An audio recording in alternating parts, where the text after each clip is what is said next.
Today, we turn our attention to one of Japan's most experienced political figures, former Prime Minister Shigeru Ishiba. In a recent interview held at the House of Representatives office building, Ishiba reflected deeply on his past decisions, his view of Japan's current government, and the direction in which national policy seems to be heading. He began by revisiting a key moment earlier this year, Japan's decision to not participate, even as an observer, in the third meeting of the states parties to the Treaty on the Prohibition of Nuclear Weapons. This was, as Ishiba admitted, a difficult and painful call. He explained that, on a personal level, he had wanted Japan to attend. For him, participation would have been a symbol of respect, a gesture toward peace and the countless victims of nuclear warfare. He mentioned that his views were shared by Komeito leader Tetsuo Saito, showing that voices within the coalition were not entirely divided on this matter. But politics, Ishiba reminded us, is often about balance and contradictions. Japan's national defense still depends heavily on the nuclear deterrence provided by the United States. That reality, he said, cannot be ignored by anyone in government. He described the decision as one made, with deep inner conflict. It was, in his words, an unavoidable choice for those in power. The former leader added that the Nuclear Non-Proliferation Treaty (NPT) system remains a more effective and realistic framework, since it includes nuclear powers within its fold. Speaking with a quiet tone, Ishiba shared a personal memory from his youth. For him, August 6, the day Hiroshima was bombed, carries a meaning that cannot be forgotten. He recalled watching a documentary film on the atomic bombing when he was a sixth grader. That moment, he said, burned itself into my mind forever. He went on to talk about his speech at this year's Peace Memorial ceremony. Ishiba revealed that he had rewritten his speech many times, searching for the right words to express the horror of nuclear devastation. In the end, he decided to close with a poem, a short verse written by Shino Shota, a poet and Hiroshima survivor. That poem, he said, captures the unspeakable pain of the atomic tragedy more perfectly than any speech could.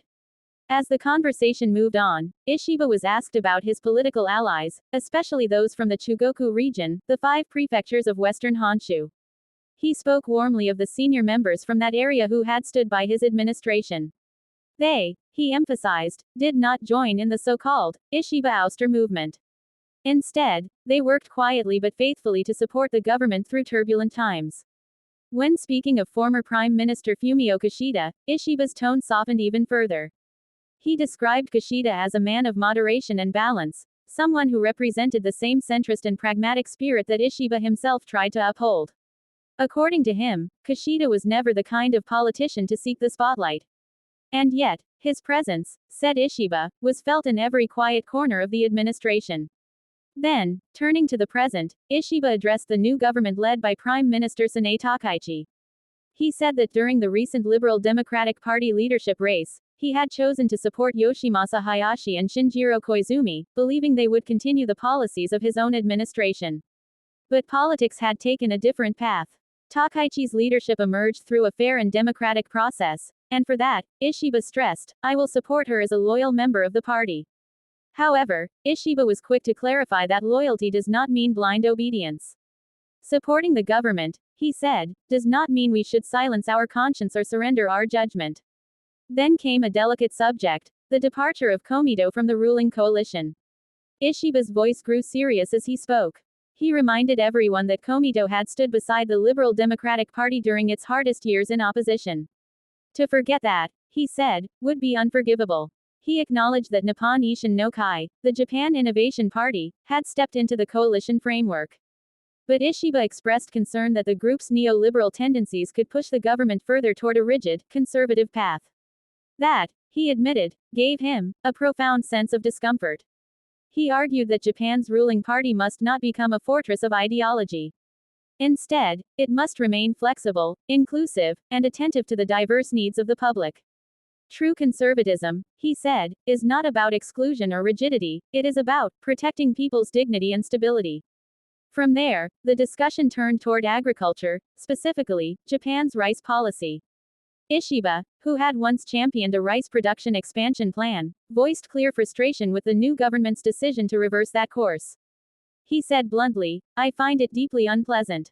Rice, he argued, should always be sold at prices that ordinary people can afford, but that does not mean the government should discourage production. According to Ishiba, recent shortages had already proven that Japan cannot afford to take food supply for granted. When rice becomes scarce, he warned, it is the consumer who suffers first.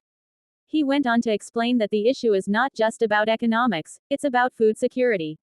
In a world shaken by war, natural disasters, and supply chain instability, reducing domestic production of staple foods could be a dangerous gamble.